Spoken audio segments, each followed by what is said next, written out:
Cancel culture is getting rampant, impeachment is getting pushed through, and Josiah is getting fed up with politics. I'm Josiah, and this is The Glorious Rescue. Aren't you tired of feeling forced to choose between staying informed and being indoctrinated? Listen to the condensed news cycle without the lies, agendas, and confusion from the mainstream media, all while engaging in deeper discussions about the principles that have influenced our great nation. This is what rescuing America looks like. This is The Glorious Rescue. Welcome back to another episode of The Glorious Rescue. Just when we think that things can't get any worse, things cannot get any crazier, Josiah, there's no way that more and more developments are going to be coming up faster and faster. They do. I don't know why. People were always saying, like back a month ago or so, I can't wait till this year's over. 2021 is going to be the year. And I kept wondering, why in the world do people think that because the calendar says 2021 instead of 2020, somehow magically things are going to get better, things are going to slow down? They have not. And because of that, there's a lot of political heat. There's a lot of frustrated discussion, I guess you can say, a lot of emotional and polarizing, heated debate in regards to the political arena and people in general getting more and more polarized over politics. And I think it's good to sometimes take a step away in the sense of relaxing from it, realizing the big picture. And that's what I want this episode to be, going back to those more universal principles. And for those of you who have been listening to the show for the past while, you know this, but there have been many new listeners, and we're actually getting dozens and dozens of new listeners per week. Not that we're growing per week, but we have unique listeners, dozens and dozens of them every single week. And so with that, I want to kind of explain that theme of the show, being the glorious rescue, is that the rescue of our nation are those principles that our nation was founded upon 250 years ago or so. And those are the principles that will continue to sustain and rescue our nation from the crisis that we see here, and how we avert that crisis in our nation, in our homes, in our families and whatnot. And so how do we do that? And that's, like I said, returning to those principles. And that's what the theme is of the show. So if you've just recently been listening, that is what the whole goal is of the show, the end of show segments and whatnot. We, in the very first portion of the show, or of each specific episode, we try to hit the headlines so you get the condensed news cycle. And in the latter portion, we talk about those deeper principles. We talk about famous speeches, individuals, events, principles throughout history, and how they apply to us today. And so if you're listening, it's to hopefully give you that best of both worlds so that you are not bogged down by the discouragement that you see in the mainstream media and whatnot. Get those consolidated headlines, just get the brief updates, and then be able to dive into deeper discussions. I think discussions on principles that are more universal. So this episode is a little bit different in the sense that I want to spend more time on those. And also a little bit different in the sense that it is a little bit more pre-recorded. Obviously, these episodes are recorded and placed on whatever platform you are listening on. So these are pre-recorded, but this is a little bit more so. So I may not have the most recent update. And you may be saying, Josiah, what about this? What about that? That'll be obviously covered in our next episode. And like, for instance, the impeachment. The funny thing is about the impeachment thing is I haven't even discussed it for like the last couple episodes. And it's one of the biggest headlines. And we've just had so much to cover that I've completely forgot to talk about it and haven't even gone through it on the show. So, I mean, obviously I know most Americans are pretty much updated on that. So anyways, I know this is just another supplement to a lot of your as listeners, your news consumption. But anyways, so I know you can get that from somewhere else if you need more updates on that. So I'll just give you the brief updates on what I have most recently as we move into those and later into this end of show segment. So for instance, I talked about cancel culture getting rampant. What I want to take a step back from and take a deep breath and jump into is the era, the rise of a new left. I'm not talking about simple Democrats maybe or liberals in general, but this new left that has come up within the last several years. It's a new left that I will very emphatically ascribe several attributes to. First of all, racist. This new left, this hardcore leftist policy is simply racist. A lot of the policies they believe, this multiculturalism, basically this victimhood mentality that if you are a member of a different race or a different group, you are therefore on a different scale of this victimhood mentality. And so your victimization is more validated, and therefore your opinions mean more, really because you are a member of a different type of group, racist. That makes this ideology racist or sexist or whatnot. Also, the idea of people and Joe Biden mentioning specifically that he's going to be giving business relief based on race and gender. Yes, small businesses will be getting coronavirus relief, but specifically based on those small businesses owners, minority groups, ethnic groups, race and gender, basically, are like what I said. Blatant racism. And I can go on and on about the whole new left and this hardcore leftist policies being simply racist. I could talk about pathetic, how they can't handle opinions that slightly deviate from the narrative that they want to push. Mainstream media is vastly monopolizing this mentality, this pathetic mentality that they cannot handle an opinion slightly different than theirs. I think of big tech and the censorship of free speech, really. And I've talked about the idea of private companies, but that not being discussed, still the principle of free speech. And now these big tech companies want to silence opinions that are slightly different from the opinions that they want spoken on their platforms. It's pathetic not being able to handle an opinion or engage in a discussion with someone who differs slightly in opinion. I could give more. I think Elon Musk, specifically in the area of big tech, just to give a quick shout out to him, is substantially better than all of them. He came out basically saying big tech censorship is ridiculous and all that. So props to Elon Musk. But I said racist, pathetic, radical. Joe Biden has said that he wants to, quote, defeat the NRA. What does that mean, Joe Biden? Literally, Joe Biden, what do you mean by you want to, quote unquote, defeat the NRA? What does that look like? Do you mean a gun buyback, a mandatory gun buyback? Do you mean a certain ban of assault weapons or weapons you deem assault weapons? What do you mean, Joe Biden? Because again, this new leftist policy is a radical policy. The Green New Deal, AOC, this is the rise of a new Democratic Party, a substantially more radical Democratic Party that is no longer a difference in opinion, but a difference in principle. Principles that we're going to talk about in this end of show segment. But radical. More communistic and totalitarian, dictatorial in nature, wanting to silence the opposition. There's this communication theory called the Overton window, and really what it is that the Overton window is the acceptable range of discourse, and anything in this discourse, this range of discourse, is considered acceptable dialogue, and that range used to be quite large in American politics, in America, in American culture in general. We used to be able to discuss a wide variety of politics without getting so emotional, without getting so attached to our political ideologies that we feel that we are no longer a person and we are a victim if those opinions are challenged. It used to be that Americans would talk shop, and that talking shop would include politics, religion, different things that would be in that acceptable range of discourse. And now the left is shrinking that Overton window. They are saying now discussing politics or discussing this or having a difference of opinion here or there is outside that Overton window. It's not allowed. It's outside what is acceptable discourse for Americans. That is this new leftist party, the Democrat Party.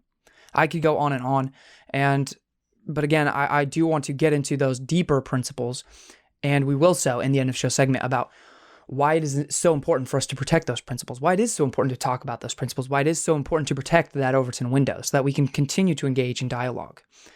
It is free speech, one of the pillars of American society.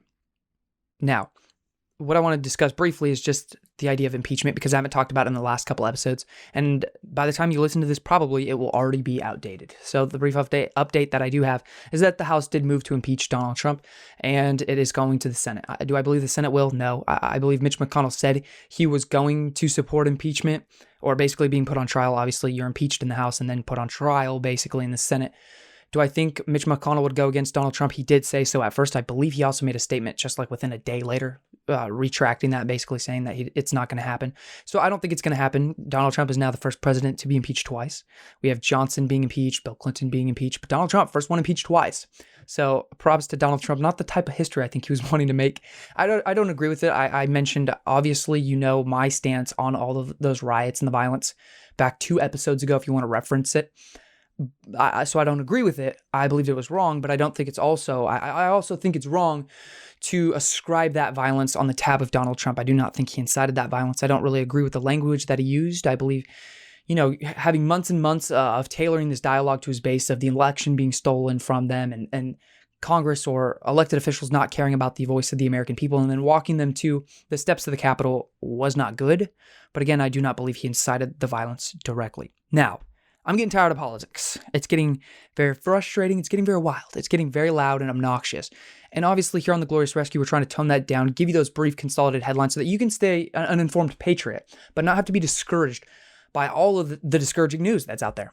So that is, again, the theme, the goal of this show. If that's a goal you agree with or something that you want to share, continue to share these episodes. It is always greatly appreciated. Just sending someone, 5 people, 3 people, 1 person that has not listened to this episode, you can share on any platform that you're listening to, Spotify, over on Apple Podcasts as well. Even if you're listening on the YouTube channel, just click that link at the top. Click the link, copy it, paste it over into Messages app, and send it to someone who is not listening to the show. That would I would greatly appreciate it, and it would greatly help out the show, and I do believe greatly help out our nation. Now we're going to move into an end of show segment of Teach the Speech.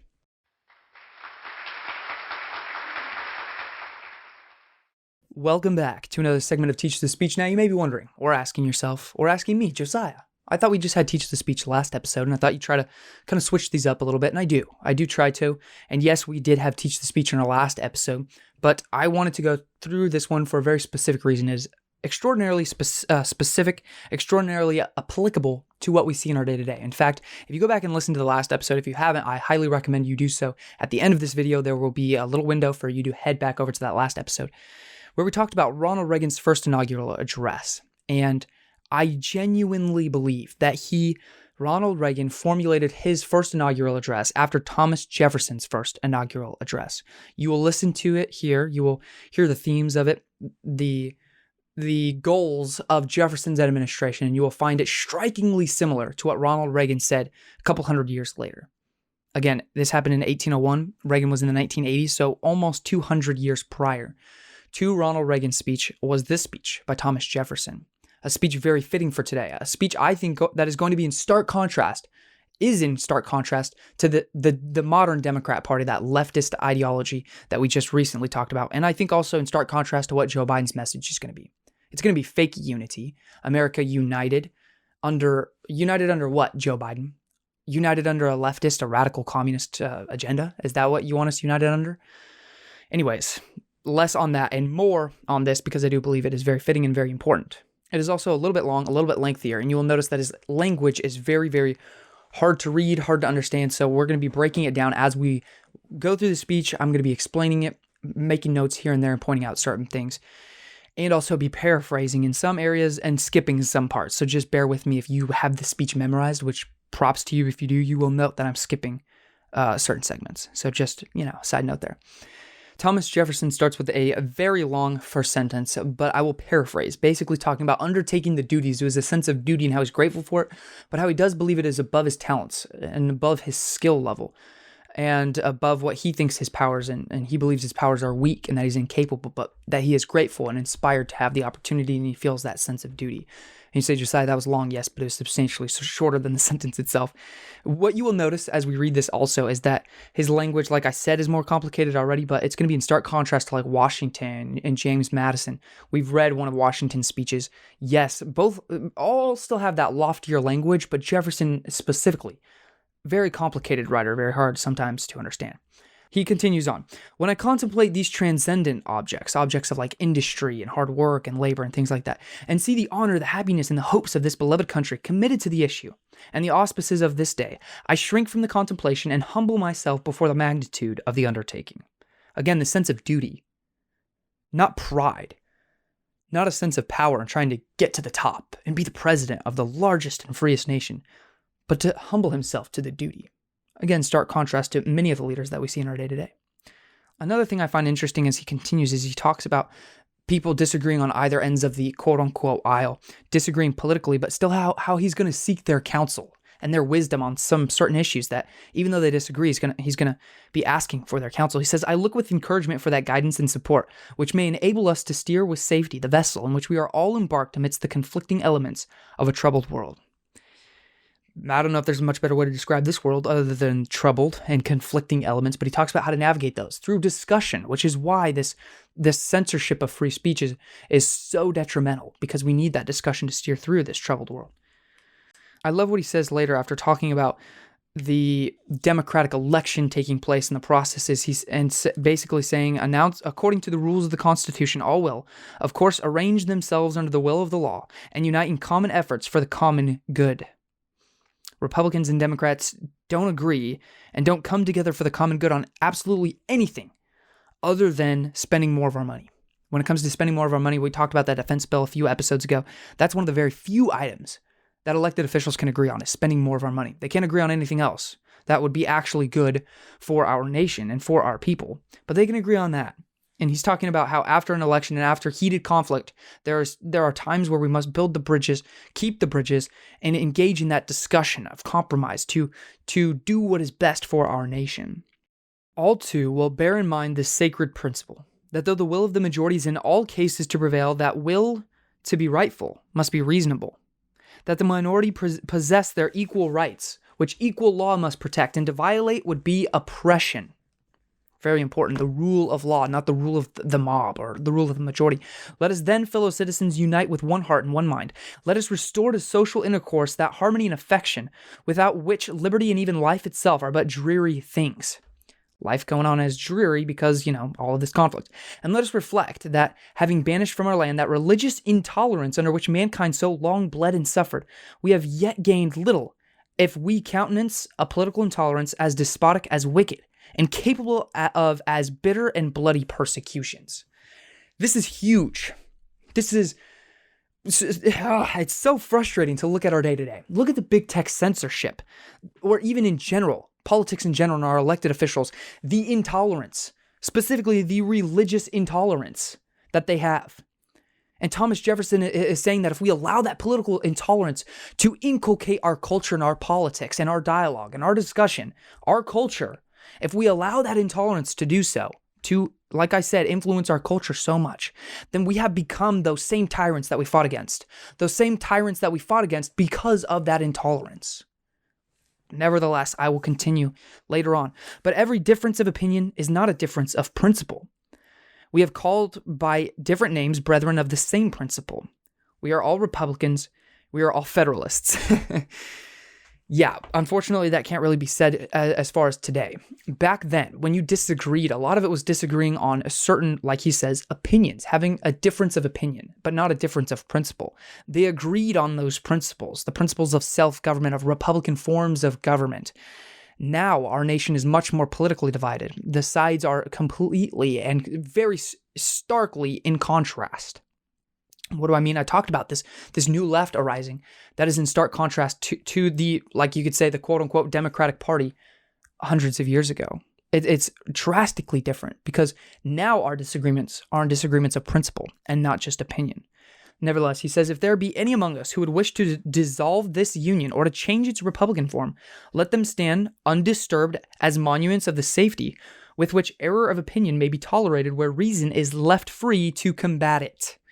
He's saying even if there are people who believe that this system should be torn down, that it's completely wrong or completely evil and a new system has to be put in place, even if someone believes that, let them believe that and let reason and truth and discussion be the proof against that error and not intolerance, just shutting them out and not letting them have that free speech. I know indeed that some honest men fear that a Republican government cannot be strong, that this government is not strong enough. But would the honest patriot, in the full tide of successful experiment, abandon a government which has so far kept us free and firm on the theoretic and visionary fear that this government, the world's best hope, may by possibility want energy to preserve itself? I trust not.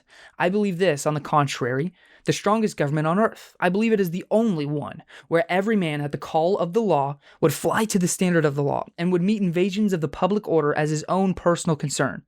Sometimes it is said that a man cannot be trusted with the government of himself. But wait, this is what Ronald Reagan said. Can he then be trusted with the government of others? Or have we found angels, then, in the forms of kings to govern him? Let history answer this question. Ronald Reagan pulled directly from this, the idea that if man is not capable of governing himself, then why is man capable of governing another? The foundation of our government being self-government, the pursuit of happiness, meaning to live within the confines of morality, to live a good, virtuous life to the best of our abilities. And when we do so, we live free and happy because we are governing ourselves, and there's no need for an outward compulsion of our lives. That is the pursuit of happiness that these men talked about. And it is this principle that Ronald Reagan was referencing in his inaugural address. And then he talks about the idea of if we had angels, do we have angels in this world? Or even God, is God in this world as far as living in human form right now with us? Because if so, then the angels or God himself could rule us and we would not have to worry about this. We wouldn't have to worry about absolute power corrupting. But is that true right now? We'll let history answer this question. Man will corrupt with power, and there must be limitations on the powerful. Let us then with courage and confidence pursue our own federal and republican principles, our attachment to union and representative government. What's interesting to me too as well is the idea that he believes that everyone has this desire to pursue republican forms of government to strengthen the system, the American system and the American government. Not strengthen the government as in make it bigger, if you understand what I'm saying, but strengthen our liberty and strengthen the system in general. He believes that everyone wants that. And where they disagree is how they are going to do that. Where we disagree now in American politics is whether or not that system should be in place at all. That's the difference here between the time he lived and the time we live in now. It is sad and it is discouraging, but the same solution is the same solution that it was before, and it is going back to these principles. Later on, he says, still one thing more, fellow citizens. A wise and frugal government, which shall restrain men from injuring one another, shall leave them otherwise free to regulate their own pursuits of industry and improvement. That's not the end of the sentence. I'm going to stop right there to say, again, that's the purpose of government, is to simply restrain men from injuring one another, to simply restrain men from violating the rights of others or taking one's life, liberty, pursuit of happiness. That's the very basic fundamental duty of government, to protect the innocent by punishing those guilty of doing that. And that's the purpose of government. And like he says, to leave everything else free. Keep the government out of every other portion of people's lives so that they can live free in regards to industry. And he says, and shall not take from the mouth of labor the bread it has earned. That was also something Ronald Reagan talked about. A government not being our master and riding on our backs and stifling opportunity and productivity. So again, themed after this. Again, and shall not take from the mouth of labor the bread it has earned. This is the sum of good government, and this is necessary to close the circle of our felicities. He then gives a 12-point list of what the duties of his administration is going to be. I'm not really going to lay that out because we do not have time. But just to give you a few, the first one is to give out equal and exact justice to all men, whatever state of their persuasion, religious or political beliefs, to pursue peace whenever possible, to uphold commerce and honest friendship with all nations who uphold the same standards. Just to go through some of them, formulating and holding on to and establishing the principles of our republics, the economy and the public expense. Labor is to be lightly burdened, to keep off, or burthened, I guess I should say, to keep government off the back of the American people. I like this one: the diffusion, the spreading of information and arraignment of all abuses at the bar of the public reason. The idea of letting information and the freedom of information and free speech and whatnot. He talks about that actually right after. Freedom of religion, freedom of the press, freedom of person under the protection of the habeas corpus, and trial by juries impartially selected. And he says these principles form the bright constellation which has gone before us and guided our steps through an age of revolution and reformation. They should be the creed of our political faith, the text of civic instruction, the touchstone by which to try the services of those we trust. And should we wander from them in moments of error or of alarm, let us hasten to retrace our steps and to regain the road which alone leads to peace, liberty, and safety. I repair then, fellow citizens, to the post you have assigned me. Again, he's saying you have assigned me this post. It's not me just trying to grasp for power or me trying to attain that highest position, but it's something that the American people has assigned to me. And he says this sincerely. I hate the whole fake attitude, and Kamala Harris is a big one of this. The American people have called me to this, and I'm doing what is my duty. It's all fake. You can tell from the way she acts. You can tell from the history of her political career of manipulating people and events to further her own political agenda, her own political career. That is also a very common theme among our elected officials, and yet here he is talking about repairing back, coming back to the duty that the American people have given him. And then he says, I shall often go wrong through defect of judgment, and that he never will do so intentionally. He will never do so intentionally, and that the American people's support against those errors of others who may condemn what they would not if seen in all of its parts. Basically, like I said, to forgive him when he makes those mistakes, but to know that they're not intentional. They're not to harm our country or to further his own career, but just simply honest, unintentional mistakes. In the last sentence, he talks about relying on the infinite power which rules the destinies of the universe and leads our councils to what is best and gives them a favorable issue for our peace and our prosperity. very fundamental. In fact, that is taken directly from the theme of Daniel, the kingdom of the Most High ruleth in the kingdom of men and giveth it to whomsoever he will. The idea that God is above all of mankind, our governments and whatnot. And so he's appealing to that infinite power, which rules the destinies of the universe, like he says. Again, a very beautiful speech, very applicable to what we see today. It is unfortunate to see the stark contrast between men like that and men and women in politics that we see today. There's a very strong dearth of that. And I think, honestly, too, it is because of a strong dearth of political discussion or of, unfortunately, the families that we're raising. And not when I say that we're raising, I don't mean listeners here. I do believe that the listeners here are seeking to raise families like that in these principles of self-government and doing what's right and sharing those principles with others. Of course, I do believe that. But I'm just talking about as a whole, our nation as a whole. Are those the families that are being raised in our nation? If those are the families that you want to raise and you want to continue to share raising, I would ask you to continue to share these episodes. Also, too, I want to ask you very briefly, what type of content do you want to see moving forward? I think this is a great pace that we're in. The idea of spending time in the current events, the day-to-day news, talking about the headlines, and then going into those end-of-show segments, those deeper discussions. But I want to also bring you a little bit newer content. I don't know if that means actually like going out into the streets or to universities and having like change my mind discussions, current event discussions, or just random education of individuals on history, philosophy, morality discussions that we have here on the show. What are you thinking? Let me know. Always open to those suggestions. I want to keep continuing to grow the show, and thank you so much for helping us grow the show. Thank you so much for listening. I'm Josiah, and this is The Glorious Rescue.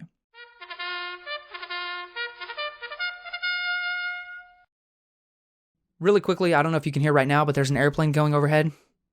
I don't know if you can hear it or not, but there was probably like 50 of those airplanes going overhead as I was trying to record this specific episode, and I had to keep restarting. So if you want to help us out, help me out for the sacrifice I had to make bringing you this episode, please continue to share this if you could right now as you're listening on this YouTube video. Hit that like button, drop me a comment of the type of content you want to see, and continue to share these episodes. Thank you very much.